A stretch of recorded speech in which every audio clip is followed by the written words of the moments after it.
সঙ্গে আছে আমি কথা নাহিয়ান। প্রথমেই দেশের করোনা পরিস্থিতি। করোনায় গেল ২৪ ঘন্টায় আরও ৩১ জনের মৃত্যু হয়েছে।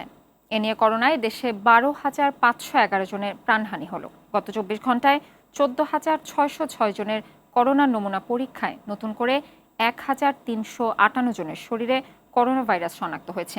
এ নিয়ে দেশে মোট করোনায় শনাক্ত রোগীর সংখ্যা দাঁড়িয়েছে ৭,৯৬,৩৪৩ জন। স্বাস্থ্য অধিদপ্তরের এক সংবাদ বিজ্ঞপ্তিতে এসব তথ্য জানানো হয়েছে।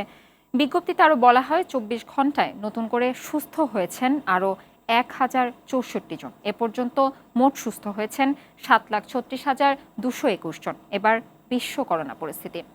বিশ্বব্যাপী করোনা ভাইরাসে আক্রান্ত হয়ে একদিনে মারা গেছে আরও ১১,৫০০ জন। গেল ২৪ ঘন্টায় প্রাণঘাতী ভাইরাস মিলেছে ৫.৫ লাখ মানুষের শরীরে।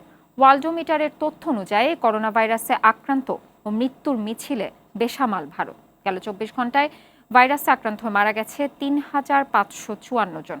একই সময় আক্রান্ত শনাক্ত হয়েছে ১,৮০,০০০। ভারতে মোট করোনা আক্রান্ত শনাক্ত হয়েছে ৩.৫ কোটির বেশি। মারা গেছে ৩,১৮,০০০-এর বেশি মানুষ। গেল ৫ এপ্রিল থেকে প্রতিদিন লাখের বেশি সংক্রমণ শনাক্ত হচ্ছে ভারতে। করোনার প্রকোপ এখনও তীব্র। গেল ২৪ ঘন্টায় ভাইরাস শনাক্ত হয় ৬৬,০০০-এর বেশি মানুষের শরীরে। ব্রাজিলে মোট আক্রান্তের সংখ্যা ১,৬৩,০০,০০০ ওপর, আর মোট প্রাণহানি ৪,৫৬,০০০। বৃহস্পতিবারও করোনায় ৬৩০ জনের মৃত্যু হয় যুক্তরাষ্ট্রে।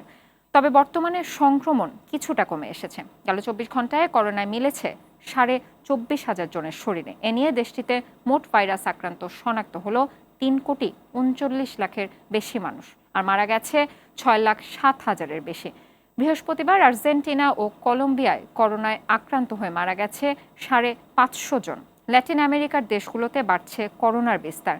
বিশ্বে করোনায় মোট আক্রান্তের সংখ্যা ১৬,৯৬,০০,০০০। মোট মৃত্যু ৩৫,০০,০০০-এর মতো। মহামারী করোনা মোকাবেলায় মাস্ক ব্যবহার করুন, স্বাস্থ্যবিধি মেনে চলুন, নিজে সচেতন থাকুন এবং অন্যকেও সচেতন রাখুন। ধন্যবাদ সবাইকে।